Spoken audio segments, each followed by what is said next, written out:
One of the paradoxes in the Buddha's teachings about training the mind is that on the one hand, he talks a lot about solitude, going off alone. How many of the people go into the wilderness. But at the same time, he also talks about the importance of admirable friends. Like that chant we had just now, talking about associating with wise people, staying away from fools.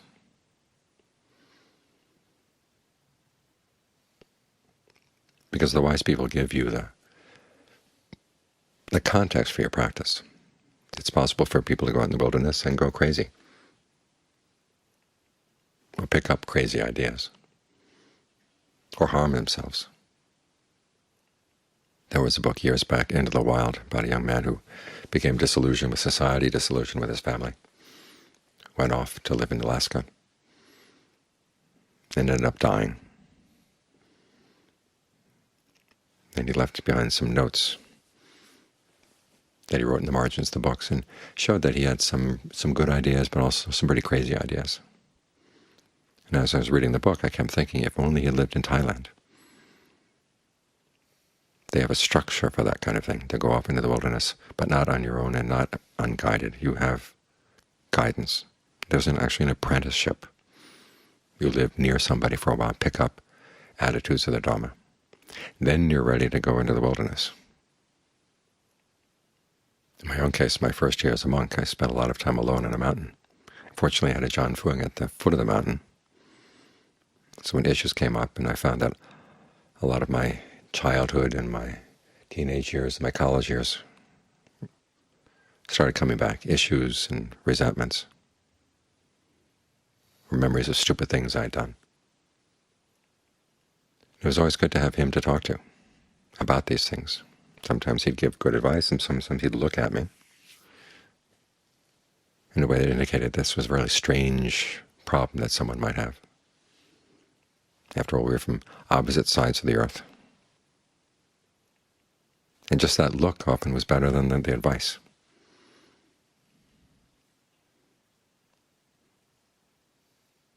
Realizing that some of the attitudes I'd picked up from my childhood were very, very strange, and it would be good to separate myself from them.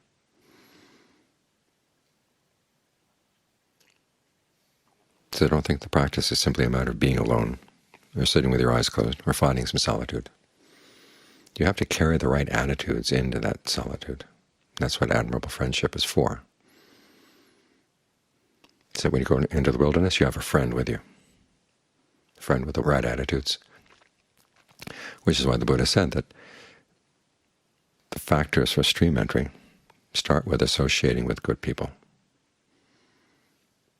So it's not just a matter of listening to the Dharma from them, but getting a sense of how they deal with people, how they deal with situations, how they deal with pain, how they deal with disappointment. In a forest monastery, it was also how you deal with work projects. So they can all become part of the training of the mind. And you realize more and more that the practice is really a matter of apprenticeship, hanging around somebody, because it's not just the verbal knowledge, it's the knowledge of an attitude. It's a quality of the heart, a way of looking at things.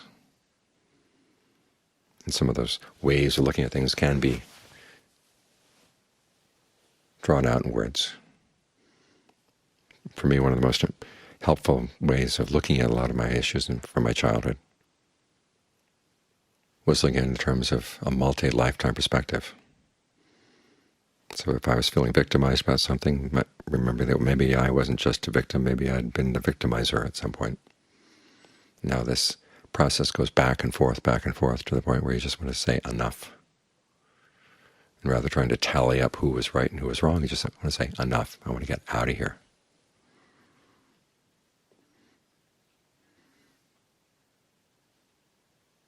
So there are some things that are contained in the words of the Dharma that are very important. And sometimes they're the most basic things, teachings on generosity, teachings on virtue, teachings on goodwill, basic merit-making, are really important for what you're doing as you meditate. Things they teach you how the life you live is shaped by your actions. And an attitude of giving is what gets you started on good things.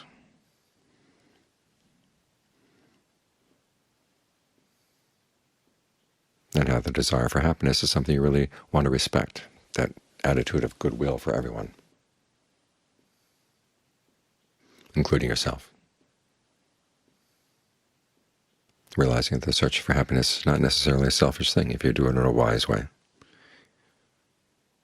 You actually develop good qualities in the mind.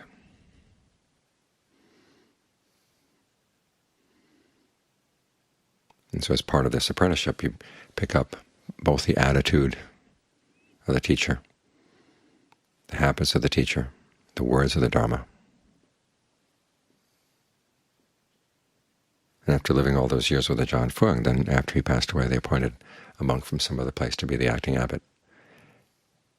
And I was struck immediately. He was a very different kind of person. Having lived with someone who embodied the Dharma so much, it was striking to find somebody who actually did have a lot of greed and was not ashamed to show it.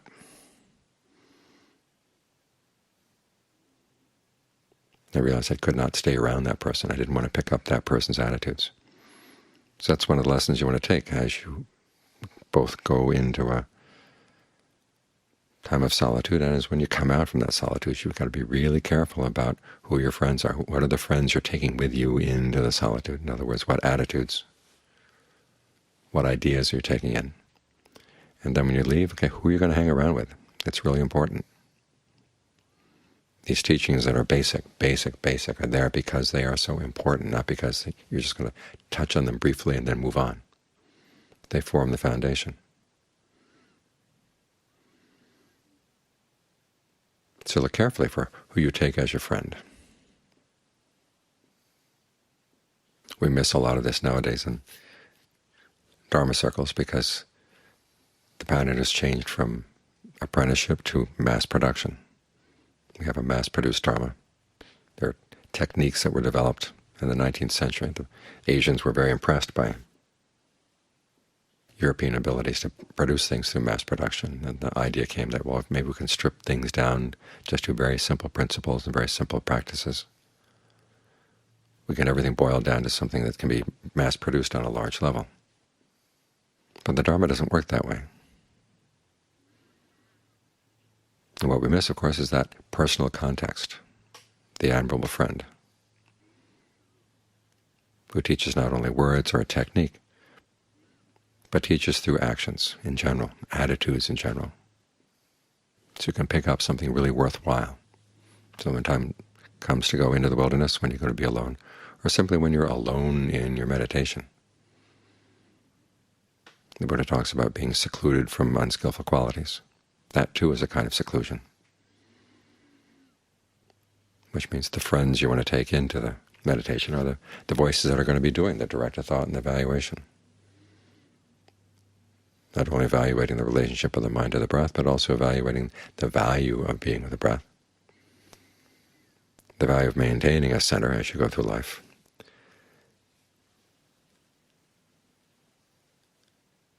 And the value of remembering the practices of generosity and virtue, how important they are for meditation.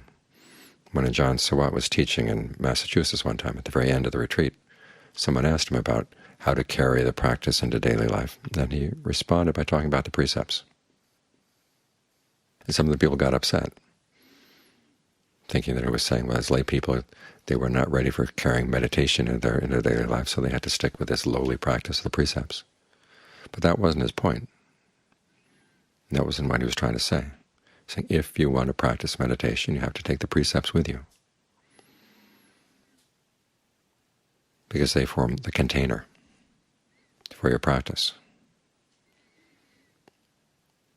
And you want to watch out about the people you hang out with. You want to make sure they're people who follow the precepts as well, because it's so easy to see, well, what they're doing is actually reasonable and actually okay. And it's okay in their behavior, then it becomes okay in your behavior. And you get sucked in bit by bit by bit without realizing it.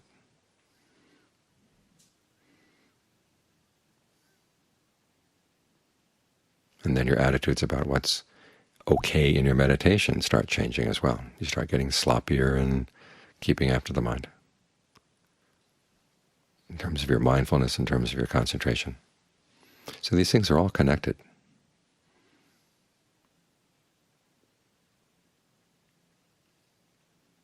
So remember the value of having the Dharma as your friend as you go into seclusion.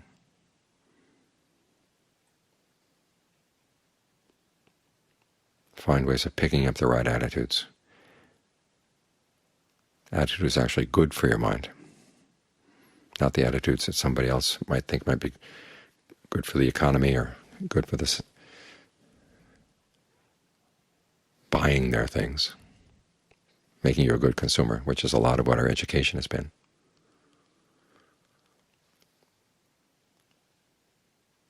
But attitudes that really do foster good qualities in your heart, and then spread out from your heart through your actions and your words. It's an all-around practice. It requires an all-around apprenticeship. So when time comes to go alone, you've got protection all around as well. That, the Buddha said, was one of the duties of a teacher, was to provide protection in all directions. Doesn't mean that the teacher's going to go around looking after you, but the teacher's going to give you the knowledge that you can use to protect yourself wherever you go. Which is not just a matter of focusing on the breath or being mindful as you do walking meditation. It's a matter of how you talk to yourself and how you talk to yourself into doing things, out of doing things, when you're on your own.